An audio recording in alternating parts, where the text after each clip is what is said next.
Real estate is the best way to make money, and the quickest way to lose money. At least that's what they say. In reality, the property industry has its ups and downs just like any other market, but what makes it stand out from the crowd is its longevity. But it wasn't always the case that you could buy and sell land. Even before you could slap a price tag on it, the earth under your feet had political sway and power which could affect the course of history.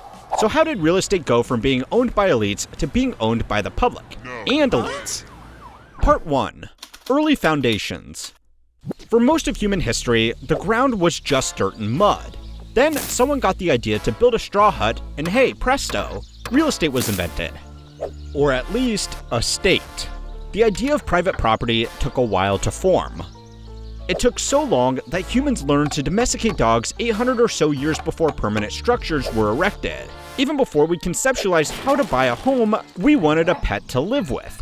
But once we figured out how to stop stuff falling over, we were set on figuring out how to integrate buildings into society. The oldest known established city was Jericho in 9000 BC. It's fair to say any concept of property laws would be part of their customs or laws, though archaeologists are confident from their findings that early city-states often had communal aspects and land resource management. This suggests that humans' first focus was on building homes, municipal areas, infrastructure, and of course, palaces. That's because the king or queen or pharaoh or sultan or whoever was in charge owned everything. For most of human history, property rights have been firmly in the hands of the elite. Take ancient Greece. Their concept of property rights was not universal. Only free male adults could own or inherit land, which means women and slaves were out of the game. They were also closely tied to citizenship or social status. So if you think you'll get on the property ladder, spare a thought for the red tape Aristotle had to cut through. But over in Rome, things were different. There, property law was a significant part of the Roman legal system. For their time, it was immensely sophisticated, and has even provided the backbone for a lot of Western law. One monumental idea was to differentiate types of property. Dominium meant you owned the property, and possession meant you owned a bit of it, but you could own all of it one day if certain conditions were met. So in essence, these were the ancient world's equivalent of a mortgage. In Egypt, however, land ownership was stricter. Only the pharaoh or upper echelons of society could get a nice little place out by the Sphinx. Things weren't as comfortable for the masses. Any farmer toiling in a field they didn't own or wasn't owned by their boss had to pay a fee for the luxury to work. Damn. Even before property rights were universal, there were landlords and rent. It would take some time before the value of land changed, but when it did, the world was never the same again. So it's time to learn how history works as we chronicle the history of real estate. This week's video is sponsored by Trade Coffee. As fans of history, you should absolutely be getting your coffee from around the world. Trade Coffee makes coffee exciting, connecting me with over 450 coffees from over 55 local roasters including dark roasts, espressos, blends, and rare roasts. Their matching algorithm curates the perfect coffee match for you based on your taste preferences, and surprises you with a new variety every time. For example, it knows what I like and matched me with Methodical's Brazil Signature Series. It's rich, full-bodied, with subtle hints of chocolate and nuts, perfect for what I like. I used to drink coffee just as a way to get me going, but when I started tasting good coffee with Trade, I realized that you really shouldn't sacrifice taste just for energy, and I'm never going back to that disgusting old coffee. Fresh coffee is better coffee, and the coffee will always be shipped within 48 hours of being roasted. Get a free bag of coffee with select subscription plans by going to drinktrade.com/howhistoryworks. With free shipping, customizable plans, and anytime cancellation, Trade is making it easier to discover better coffee. Part 2.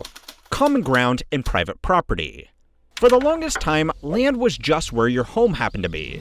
The power you had ended as soon as you left your village. That changed in 1066, when William the Conqueror successfully overtook England following his victory at the Battle of Hastings. Once he kicked King Harold off the throne, he was free to claim England as his own. But installing stability following the Normandy invasion required a cunning move. First, he commissioned the Domesday Book.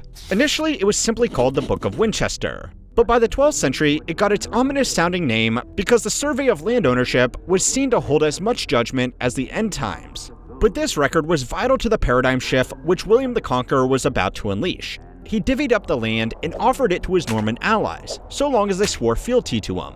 In essence, land is gifted in exchange for military support or resources, all the things a king needs to keep his domain running smoothly.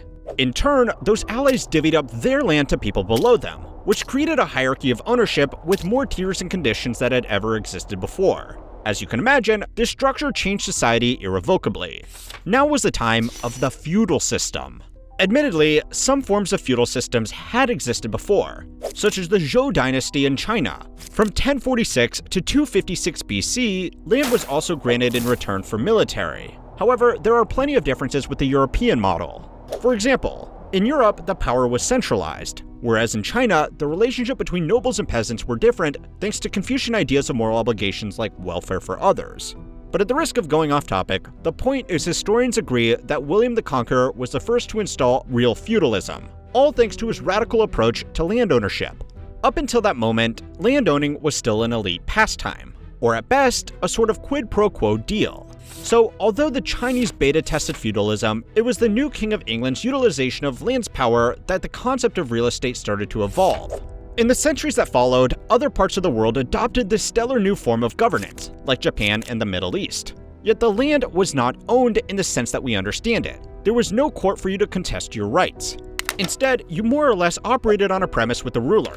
If you got on their bad side, you'd be kicked out, or executed. After all, real estate is a cutthroat business.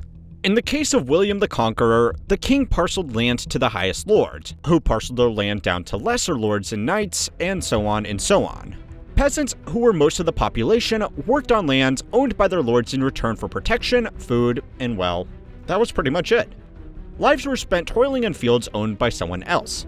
Can you imagine spending all your time and energy making money for someone else only to die and have nothing? How times have changed. Speaking of changing times, the public eventually came to be able to own property. That's because after centuries of the feudal system, give or take a few refinements to law, a revolution was coming that would open up property to the masses. Part 3. Trading territories. The Enclosure Acts in England were a series of pivotal reforms that began in 1604 and continued all the way into the 1900s. It marked the transition from collective rights of land ownership to individual rights of land ownership. You might be wondering why it took so long to put real estate in the hands of every man if property rights were already allocated to groups. So it's worth remembering that throughout the Middle Ages, life was communal. Medieval traditions kept things rural. You were born, raised, and eventually died on the farm you grew up on. In the remote village, your family roots started in however many decades or centuries before. There was no leaving the hometown to find yourself. That's an individualist worldview. Anyone thinking that a serf might have some innate worth on the same level as a heavenly appointed monarch was simply mad. And frankly, the move to a society that viewed people as groups rather than simply the king and everyone else was a pretty radical idea. That changed with the Enclosure Acts. Before these acts were passed, land was categorized into common and waste.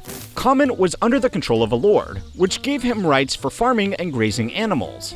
Waste was for parts of narrow land, usually in awkward places.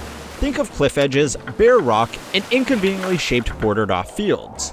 These sucky lots weren't usually used by anyone, so landless peasants farmed on them.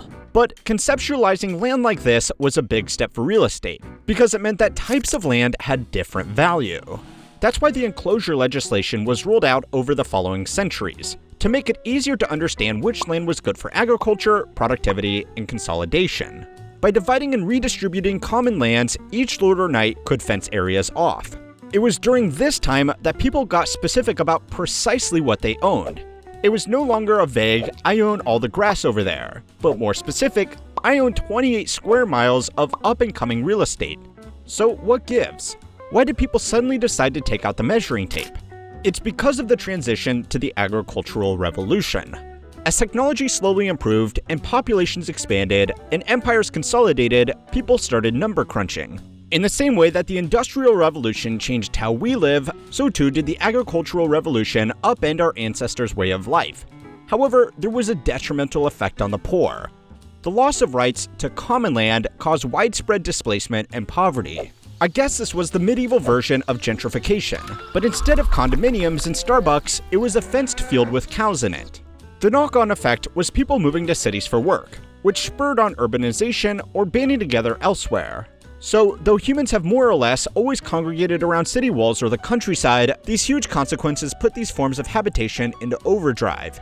In effect, they created suburbs and towns, where before it had been cities and villages. To us modern folk in megacities, upgrading to a town or suburb might not seem like a big deal.